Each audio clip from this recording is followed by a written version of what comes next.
bayaran per kapital untuk sekolah-sekolah agama rakyat dan juga sekolah agama di bawah kelolaan kerajaan negeri hanya diberi kepada sekolah-sekolah yang berdaftar di bawah Kementerian Pelajaran sebagai sekolah agama bantuan kerajaan. Dan kerajaan kita senantiasa prihatin tentang pentingnya pendidikan dalam usaha kita memugar pembangunan modal manusia.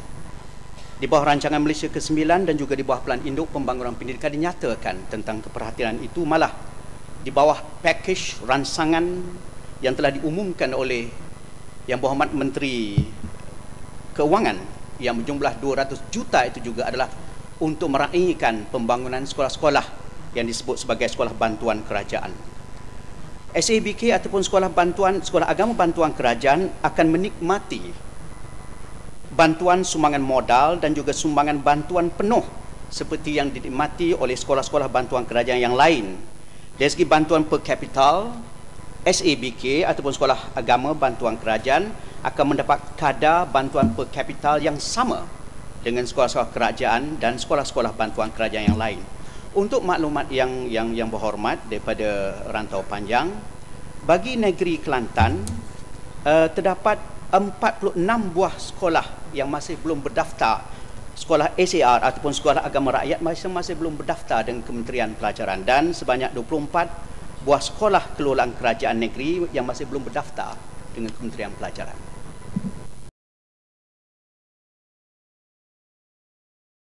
Soalan tambahan saya ingin tahu daripada pihak kementerian, apakah pemantauan yang dibuat terhadap pelaksanaan bantuan yang telah diberi kepada sekolah-sekolah agama rakyat di Kelantan ini untuk memastikan tidak ada campur tangan politik, terutama dari segi pemberian tender dan pelaksanaan pengajaran. Sebab kita dapati guru-guru yang mengajar sukatan kurikulum kebangsaan sahaja yang diberi bantuan sepenuh oleh kerajaan, manakala guru-guru yang mengajar subjek Azhari ataupun subjek yang dikelolakan oleh Yayasan Islam Kelantan tidak diberi bantuan oleh kerajaan. Dan sejauh mana usaha kerajaan untuk menilai kembali pemberian per kapita yang telah diberi kepada sekolah agama rakyat sekian lama tetapi telah diberhentikan di zaman yang berbahagia Tun Dr. Mahathir. Apakah perkara ini akan diberi semula? Minta penjelasan. Terima kasih. Saya telah menyebut tadi, kita ada dasar-dasar kita yang tersendiri, ya.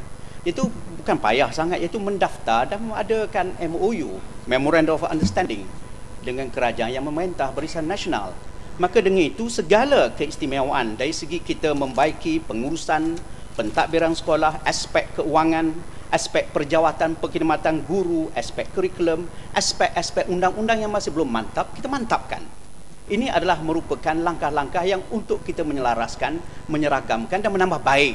Soal campur tangan itu adalah merupakan soal pandangan-pandangan dan perspektif, barangkali personal. Untuk makluman saudari, untuk maaf yang berhormat, ya, kita akan mengadakan seminar penyelarasan dan pemantapan kurikulum SAR yang akan berlangsung tidak berapa lama lagi, 3 hingga 5 hari bulan Disember ini. Malah sebelum itu juga kita mengadakan seminar hala 7 sekolah-sekolah bantuan kerajaan, termasuk juga sekolah-sekolah SABK ataupun sekolah-sekolah yang berdaftar dengan Kementerian Pelajaran, dalam usaha kita nak membantu memantapkan pembangunan dan pemugaran modal insan ini. Darul. Ya, Dok. Tenang.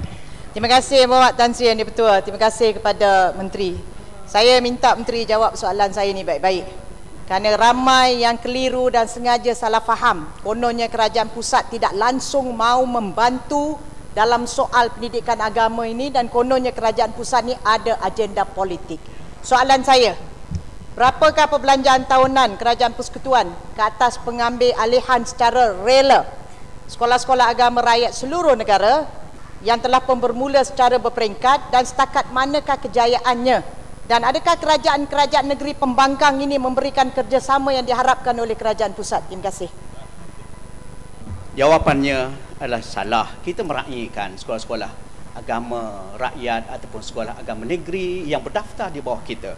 Malah untuk Kelantan sendiri, yang bertanya tadi daripada Kelantan, ya, iaitu untuk bantuan perabot bagi 22 buah sekolah SABK di Kelantan itu, kita telah mengeluarkan perbelanjaan 1.5 juta. Itu tidak termasuk lagi akses kepada peruntukan komputer, PPSMI, dibantu juga penyelenggaraan fizikal, bantuan insentif makan di asrama, ini adalah merupakan kos selain daripada bantuan dari segi bantuan pengurusan dan juga bantuan-bantuan dari segi pembangunan, naik taraf, penambahbaikan sekolah-sekolah itu.